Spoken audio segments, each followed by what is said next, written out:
David, ¿cómo estás? Buenas noches, bienvenido. Hola, ¿qué tal? Buenas noches.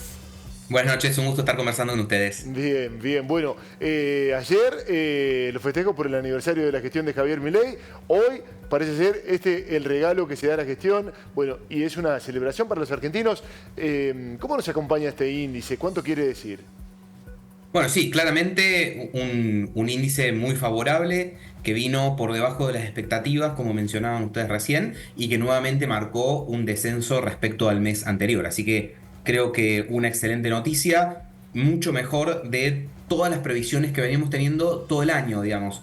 En general, la inflación mes a mes estuvo por debajo de lo que fueron proyectando las consultoras que más le pegan a la inflación durante todo el año. Así que dato positivo y dato positivo cuando también se compara con los salarios. Todavía no tenemos los salarios de noviembre, este es el dato de inflación de noviembre, pero sí tenemos los de octubre. Los salarios privados en octubre crecieron en promedio 6,6% contra una inflación que ustedes también mencionaron recién del 2,7%, lo cual significó una mejora en términos reales de 3 puntos. Esa situación viene sucediendo desde el mes de marzo en adelante, que los salarios, algún mes por 1 punto, otros meses, como en este caso, por encima de 3 puntos, viene creciendo por encima de la inflación, lo que ayuda a recomponer, porque venimos de 6 años de pérdida de poder adquisitivo y una caída especial durante el verano pasado, ayuda a recomponer el poder adquisitivo de los salarios. Y poco a poco y lentamente, obviamente mucho más lento de lo que todos nos gustaría, eso se empieza a sentir en el bolsillo. Bueno, me parece que hay que referenciar que muy pocos sectores lograron el incremento de diciembre y de enero cuando tuvimos inflación del 25%, del 20%, y ahí los sectores que no lograron equiparar han perdido mucho y son los que a esta altura no tienen buena capacidad de compra. Consultarte, David, ¿qué puede pasar en diciembre? Se está hablando de alguna aceleración de los precios, pero entendemos que el mes de diciembre es un mes de mucho consumo, que a lo mejor no se consolide esta tendencia a la baja por esa naturaleza que tiene el cierre de año.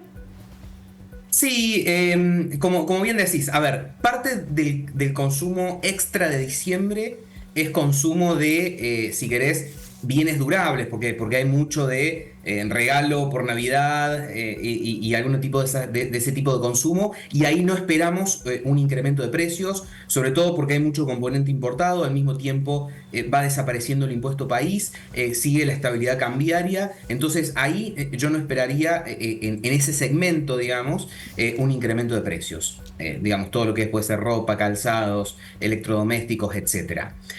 Donde sí podemos ver algún número mayor es en alimentos, también empujados por alguna recomposición del precio de la carne, que justamente se venía comentando estos días, que la carne venía muy atrasada respecto a la inflación. Eso fue en parte lo que ayudó a que durante todos estos meses alimentos fuera por debajo de la inflación promedio. Este dato que mostraron ustedes recién, que bueno, justamente vino en el extremo, con solamente un aumento del 0,9% del precio de los alimentos.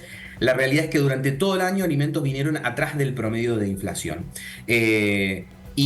Bueno, algo de eso sí puede haber una recomposición. Como te digo, principalmente por el tema de la carne, no estaríamos esperando mayores recomposiciones en el resto de los productos de la canasta básica alimentaria. Bueno, hablábamos recién de esto, pero me parece que vale la pena extendernos un poquito. Esto es un esquema absoluto de retracción del consumo. ¿Cuándo la gente va a empezar a notar estos indicadores que son positivos, por cierto? Bueno, el consumo ya debería estar, todavía no tenemos datos de octubre y noviembre, pero intuimos que ya están mostrando recuperaciones del nivel de consumo por estas cuestiones que estamos diciendo. Desde marzo los salarios le vienen ganando la inflación, desde agosto el nivel de empleo crece. La actividad económica hizo piso en el mes de abril, así que tarde o temprano esto se tiene que convertir en una recomposición del consumo. A medida que vayan saliendo los indicadores de, por ejemplo, de compras en supermercados y después de actividad económica, vamos a ver si confirmamos esta intuición que tenemos por ahí los economistas al mirar estos datos, pero debería empezar a convertirse en incremento de consumo, sobre todo de alimentos y bienes de consumo como estos, porque después también empieza a ayudar el crédito a lo que son más los bienes de uso o bienes durables. Fíjense ustedes que cómo han vuelto a aparecer las 12 cuotas que habían desaparecido hacia fines de año pasado, han vuelto a aparecer, baja el costo del crédito, entonces eso también empieza a impulsar el consumo de durables, entre ellos, por ejemplo, los autos.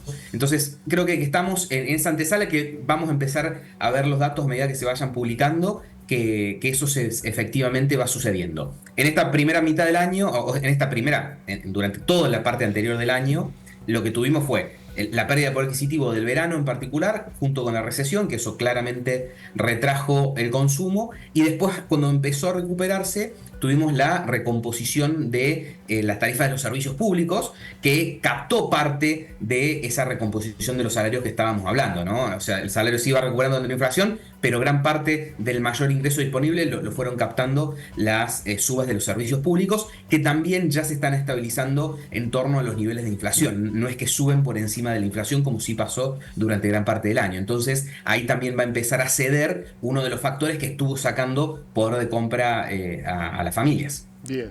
David, gracias por tu tiempo, ha sido tan amable. Muchísimas gracias, David. Un gusto conversar con ustedes. Hasta Igualmente. luego, gracias.